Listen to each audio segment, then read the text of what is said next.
want to thank Governor Pawlenty so much for his words and for his work, which is relentless on this topic. It's now my great pleasure to introduce somebody who is well known to all of you as the former Speaker of the United States House, as an engineer of much of the fabulous policy that the Republican Party brought to the nation in the 90s. He is an author, fiction, nonfiction, extremely talented, and today his most important role is chairman of American Solutions for Winning the Future and the mind behind this project, which I think has been extremely fruitful. Ladies and gentlemen, Speaker Newt Gingrich.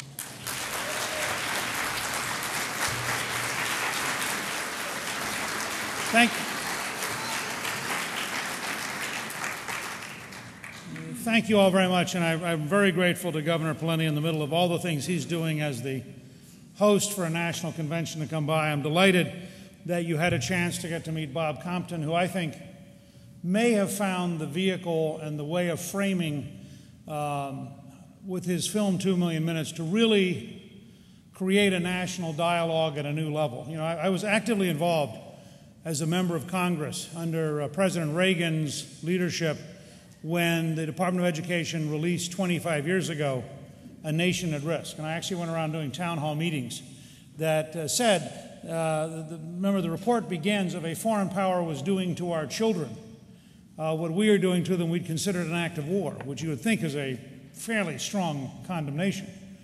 We've spent 25 years talking about this. We've had serious efforts, and certainly President Bush's No Child Left Behind was another effort in this direction. But I would argue that what Bob Compton's film shows you is that we have to literally erase the board and rethink from the ground up how we are going to be a competitive country in the 21st century. And if you were to look at the best Olympic scores and the best Olympic times in 1956, none of them would be competitive today, because 52 years later, athletic effort around the planet has simply improved that radically. And we need to understand that all the schools that we loved, all the experiences that we had, all the things that we're used to were fine 50 years ago. And they're going to condemn our children and grandchildren to fundamental failure in the world market unless we have very deep and very dramatic change. I want to say on behalf of American Solutions that we are delighted to have this opportunity. We have developed a tripartisan program by which we mean Democrats, Republicans, and independents. I do want to introduce several people very briefly. Our chief spokesperson for the platform of the American people and the work we've done in trying to develop these ideas is Princella Smith. She's right over here. And if you'd like to talk to her later.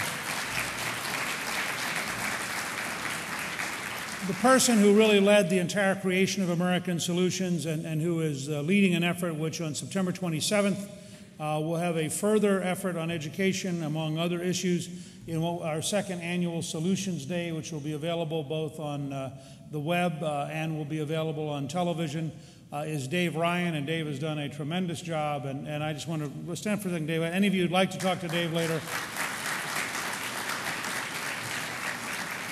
Let me frame the context in which we're going to talk about this today and again on the 27th and in the future. American Solutions was created on the belief that the world is changing very dramatically, and that unless we are prepared to find solutions sufficiently profound that they work, and they work for average Americans, that we as a country, I as a grandparent, am not going to give my two grandchildren, Robert, who just turned 7, and Maggie, who will turn 9 in October, they're not going to inherit the kind of prosperity, the kind of safety, the kind of opportunity that my parents and my grandparents fought and worked to give my generation. And so we believe you've got to look across the board. You have to look at education, for example, but if you look at education, you have to look at public safety.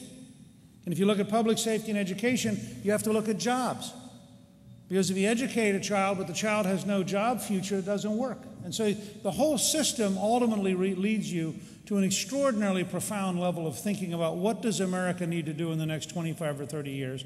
How do we do it on a tripartisan basis? Because if you're going to get this scale of change, it can't be Republican versus Democrat. It can't be right versus left. It has to be a series of profound efforts to rethink and rediscover what Americans are willing to fight for and work for. So that's the framework within which we're operating. I'm going to turn this back, and then we're going to bring up, I think, Reverend Sharpton.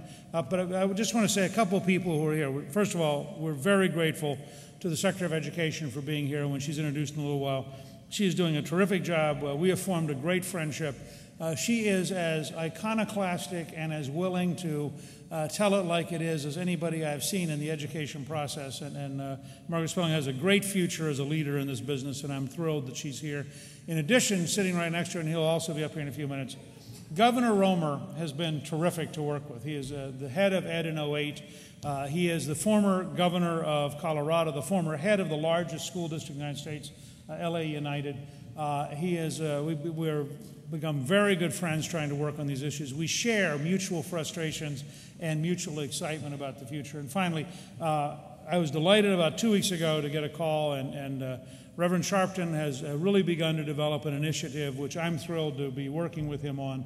And I think that he is one of those people who becomes key to this process, because it's an illustration of a new conversation. What you're going to have here today are several people you probably normally thought of as Democrats and several people you probably normally thought of as Republicans. And as Americans, we're coming together to talk about our common interest in our children and our grandchildren and our country. And I find that very exciting. And I know Fred Asbell, who I have to mention, Fred's right over here. Fred helped organize today.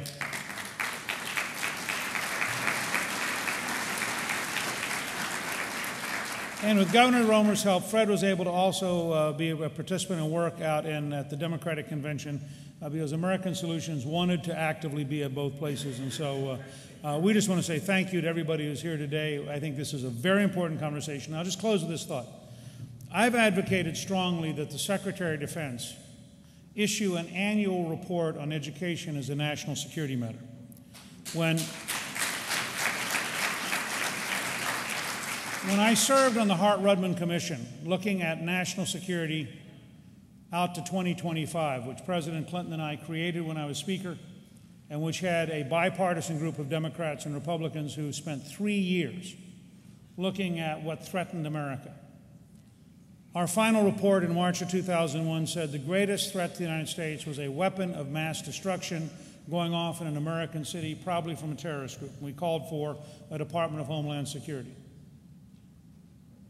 We then said, I want you to think about this, a national security group working for the Pentagon, the second greatest threat to the United States is the failure of math and science education and the failure to invest in science. And we went on to say it is a greater threat than any conceivable conventional war. And I believe we have to elevate fundamental breakthroughs in learning for all Americans to the level of a national security issue, and we have to focus on it every year till we fix it, and we have to make sure that people understand this is about the life and death of this country, this is about the future of our children and grandchildren, and if we don't fix this, the world will not be very kind in dealing with ignorance and incompetence in the 21st century. So I think this session is very, very important. We are delighted, of course, to have the former leader on education in Arizona here. She has done a great job in Arizona. I think she's going to do a great job around the country. I'm very grateful you take. I know how busy your schedule has become recently, so we're doubly grateful you'd come here. And I'm going to yield back to her to lead us on in this program. Thank you very much.